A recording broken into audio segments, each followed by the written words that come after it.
আপনার জীবনে যত দুঃখ, যত কষ্ট, যত অশান্তি, যত ঝামেলা, যত প্রবলেম, যা কিছু আপনি আপনার ব্যক্তিগত, পারিবারিক, সামাজিক জীবনে ফেস করেন, পরিবারে শান্তি নাই, ছেলে কথা শুনে না, বউ পরকিয়া করে, আপনার ব্যক্তিগত জীবনে শান্তি নাই, ব্যবসায় লস, সফল হতে পারেন না, অনেক প্রবলেমের মধ্যে আছেন। প্রত্যেক মানুষের জীবনে সমস্যা আছে।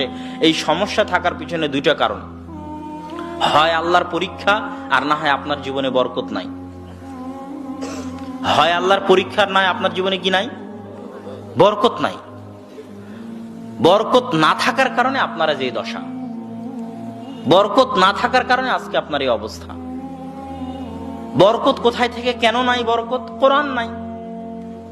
কেননা সকল বরকতের উৎস কোথায় বলেন তো? আল্লাহ সুবহানাহু ওয়া তাআলা। বরকত একমাত্র আসে কার পক্ষ থেকে? আল্লাহর পক্ষ থেকে। আল্লাহ এবং আল্লাহর সাথে সংশ্লিষ্ট যা কিছু আছে সবই বরকত।